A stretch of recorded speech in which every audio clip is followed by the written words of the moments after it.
What is up, guys, and welcome back to my channel. It's your girl Kari, aka Charisma, aka Life with Kari, aka Life Charisma, whatever you want to call me. So I asked you guys on my Instagram, in which, if you're not following already, what are you doing? Everything's gonna be linked down below. So I asked you guys to ask me if you guys need any advice with anything, and you guys came to me with a lot of things to talk about. So let's just jump right in. And a disclaimer, if my hair is flopping everywhere, it's because of this AC right here, because it's freaking hot.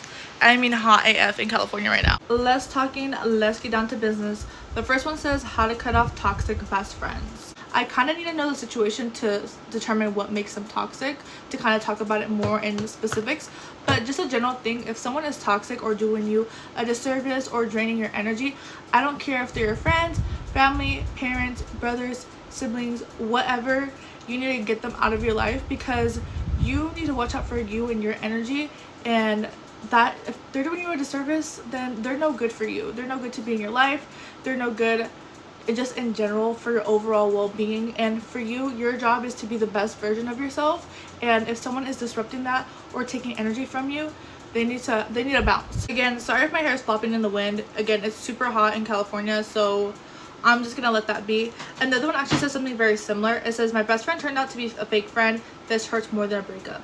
Again, I completely understand. I've been through breakups with friends multiple times, because they've either lied to me, they've either done things behind my back, or they just simply did something that I just don't agree with or align with. And those aren't people that I want to be associated with. And yes, although that it hurts, you're gonna get through it. You're gonna meet new people. You're gonna meet new positive people in your life. They're gonna make you feel so much better, not just only around you, but just your inner self as well. And surrounding yourself with people that align with your goals and things that you like to do, and just overall helping you be a better person, are the people you need to be aligned with. This one says how to glow up skin like you. Yo, is my skin actually that good? Because I feel like y'all just are guessing me up. But thank you so much.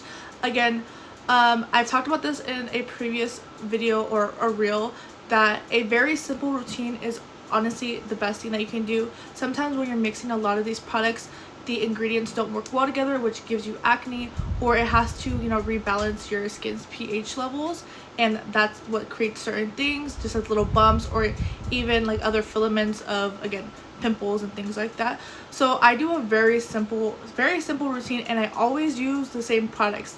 I am very picky about what I use and why I use it, and then once I like something, I like to stick with it.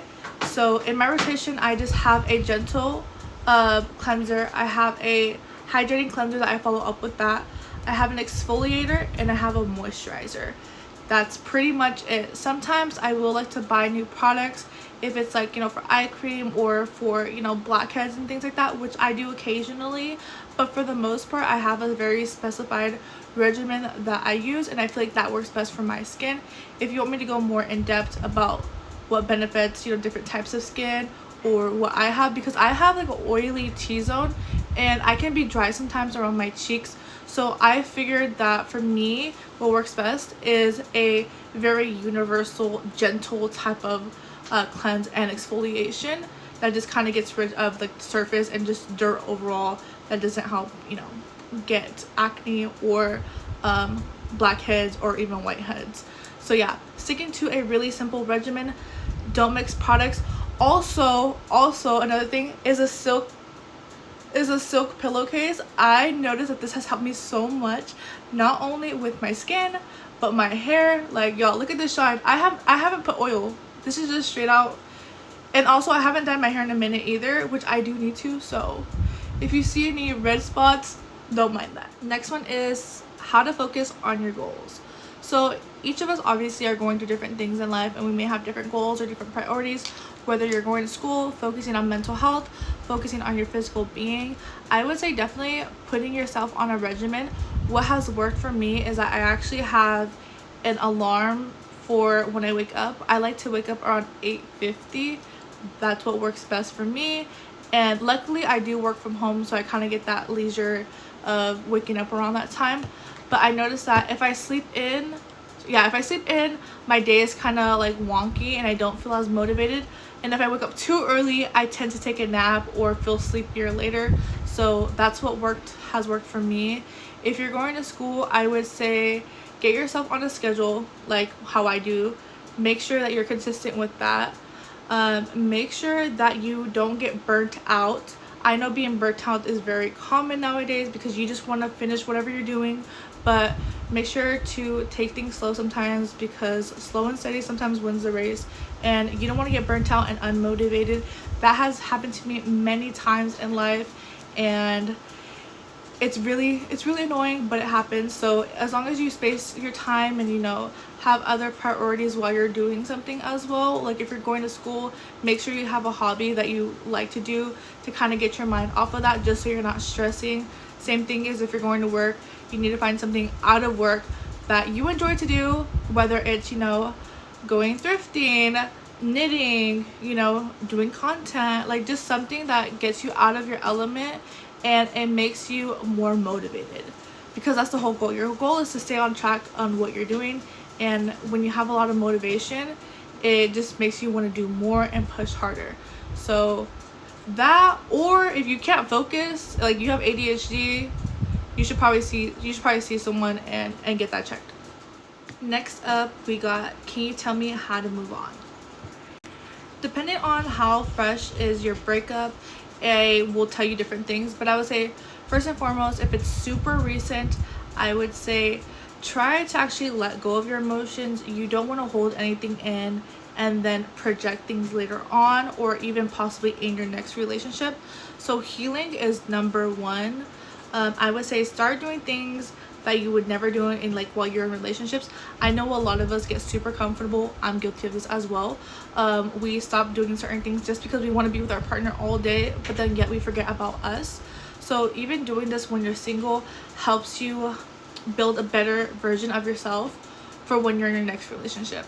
So let's say theoretically that, you know, you've broken up with this person and now you're like, you know what, I want to do kickboxing. Then go do kickboxing, go do something fun, go do something energetic, go do something that gets you out of your element, not making you feel sad or anything like that. And plus, you're being disciplined, you're moving on, and you're getting better. Yeah, that's like one of the best things I think you can do after a breakup, and it's just overall just bettering yourself physically, mentally, and spiritually. Finding a physical hobby after a breakup is the best thing that you can do. If you want to obviously go through like a more spiritual journey, I would recommend, possibly if you like books, you can read books. But me, honestly, I like going on Reddit. I know Reddit's not like the best place in the world, but it feels good knowing that there's people like you who are going through the same thing as you and giving you that comfort. So if you're someone who needs reassurance in that kind of way, go to Reddit. You're gonna hear obviously a lot of different versions, but ultimately you're gonna choose what's best for you and how you can move on. And y'all, I'm trying to answer as much of these questions as possible, but actually a lot of these questions are repeated, so which is really cool. Actually not cool because y'all need help, but it's cool because I get to reach a broad audience since multiple of you guys are asking the same thing. And so the next question is how to grow on Instagram. I love this question. Disclaimer, what I do and what I post on Instagram is 50% BS, 50% real life, so you really never know what's going on. But how to grow your Instagram is not very complicated. It may seem scary at first because there's so many things, there's so many creators, but overall, first thing is find your niche. Second, know who your targeted audience is. 3, create quality content. And then 4, create engaging content. So this is something that, you know, generates comments, generates a person to save your post, because once you get that kind of engagement, Instagram registers that it has been a post that a lot of people will engage on. Therefore, it'll show you into the algorithm. So when I was doing food content, yeah, I would get a lot of local stuff and like local like people following me. But once I branched out into let's say relatable content, I would say it just skyrocketed, and I am forever grateful for anyone who is watching this, because most likely you came from my relatable content and you think I'm funny. So thank you so much. I truly appreciate that. But yeah, those are pretty much gonna be the steps on how to grow your Instagram. I can make an actual like in-depth video of that if you guys like, but just comment below if you guys want to see a very in-depth video on how to grow your following, because I can definitely do that for you.